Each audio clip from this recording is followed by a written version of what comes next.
Bonjour à toutes et à tous, on va tranquillement commencer la journée en feuilletant un peu la presse allemande. Sportbild nous explique que Max Eberl va devenir le nouveau directeur sportif du Bayern Munich. Il succède à Hassan Salihamidzic à ce poste. Avec ce nouvel homme à sa tête, le club bavarois va voir son mercato complètement chamboulé. En effet, certains joueurs vont être invités à quitter la Bavière. Déjà, en ce qui concerne Joshua Kimmich, l'ex-directeur sportif du RB Leipzig n'est pas fermé à un départ de sa star en cas de belle offre. Selon les informations de Bild, Newcastle se serait renseigné sur le joueur allemand. Par contre, Max Eberl veut boucler rapidement la prolongation d'Alphonso Davies pour bloquer un possible départ au Real Madrid. Il compte faire pareil avec Leroy Sané. Enfin, l'avenir de Mathis de Ligt est également remis en question. La relation entre Tuchel et de Ligt serait tendue. Un départ cet été est possible et fait l'objet de rumeurs au sein du club. On part en Espagne maintenant et plus précisément en Catalogne. Après la lourde défaite en finale de Supercoupe d'Espagne face au rival madrilène, le FC Barcelone doit se relever. Comme le rapporte Mundo Deportivo, le vestiaire blaugrana est resté très secoué et hier à l'entraînement, certains joueurs avaient des têtes d'enterrement. Le premier à faire son autocritique et à accepter ses erreurs, c'est Xavi. Il a réuni ses joueurs au centre de vie barcelonais pour avoir une longue discussion avec eux. Ils ont accepté le fait d'être dans une mauvaise passe et ont compris que c'est maintenant qu'il faut serrer les dents. Peut-être que Xavi a besoin de 109, mais avec ses difficultés financières, le Barça ne peut se permettre de lâcher un gros billet. Il faut une recrue low cost. Du coup, d'après le journal catalan, les dirigeants barcelonais pensent à Jesse Lingard. Libre de tout contrat, le milieu offensif anglais de 31 ans était sur le point de rejoindre la Ligue saoudienne l'été dernier. Lingard était déjà dans les petits papiers du club il y a 2 ans et demi, mais les Blaugrana ont préféré s'offrir Ferran Torres. Et ce matin, ce qui fait encore les gros titres un peu partout en Europe, mais surtout en Italie, c'est le licenciement de José Mourinho. D'après le Corriere dello Sport, les fans de la capitale italienne sont encore sous le choc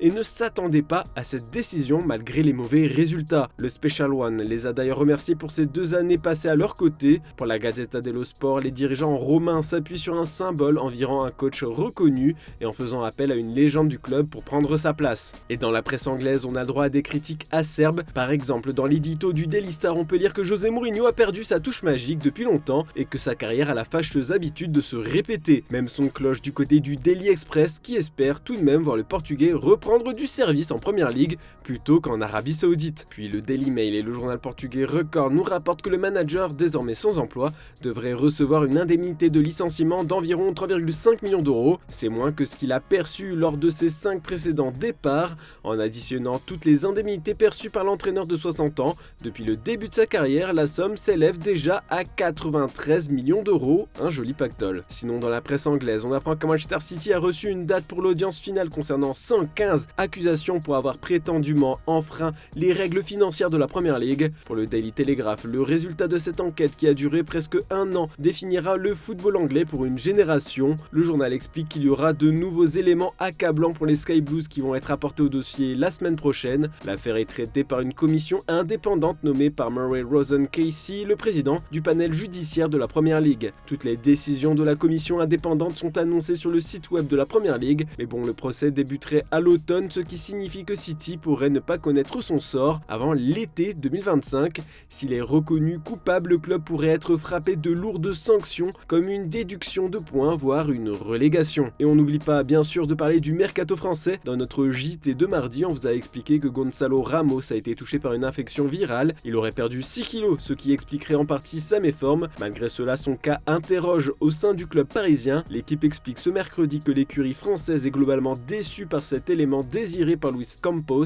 Luis Enrique estime qu'il ne correspond pas à ce qu'il attend du numéro 9 du PSG. Si Paris assure en interne qu'un départ en janvier n'est pas à l'ordre du jour, dans l'entourage proche des propriétaires, le discours est différent. Certains n'excluent pas cet hiver un départ du poulain de Jorge Mendes. Puis l'Olympique de Marseille est sur le point de verrouiller sa 3e recrue hivernale.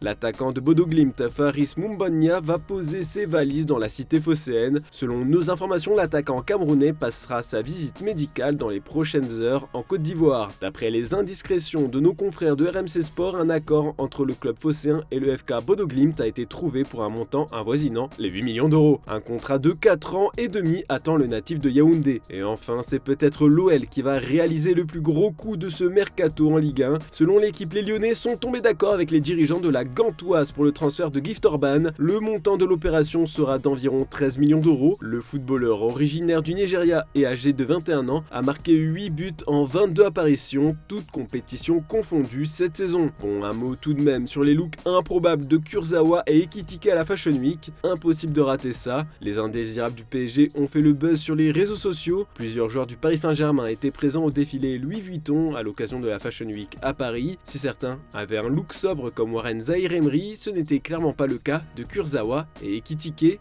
Preuve à l'appui. On termine avec un petit tour au Portugal, ça bouge pas mal du côté de Lisbonne ces derniers jours. Après la venue de Marcos Leonardo, c'est maintenant Álvaro Fernandez Carreras qui atterrit au Benfica. C'est officiel depuis cette nuit, peu après minuit. Le latéral gauche des Red Devils arrive à Lisbonne sous forme de prêt jusqu'à la fin de la saison. Mais son aventure au Portugal pourrait se prolonger au-delà, puisque ce prêt contient une option d'achat. Il hérite du numéro 3 porté par un certain Alejandro Grimaldo la saison dernière. D'ailleurs, le média le désigne comme son successeur. Et ce n'est pas tout, d'après le média, on pourrait avoir le droit à un autre officiel de la part des Aguillas très bientôt, car les doutes concernant la date d'arrivée de Benjamin Rolaiser sont levés. Benfica a définitivement finalisé tous les détails de la signature de l'ailier de 23 ans qui arrivera à Lisbonne demain. Encore un crack argentin qui débarque dans le club lisboète. Voilà, c'est tout pour ce mercredi. On se retrouve demain matin pour une nouvelle revue de presse et n'oubliez pas le JT Foot Mercato en fin d'après-midi.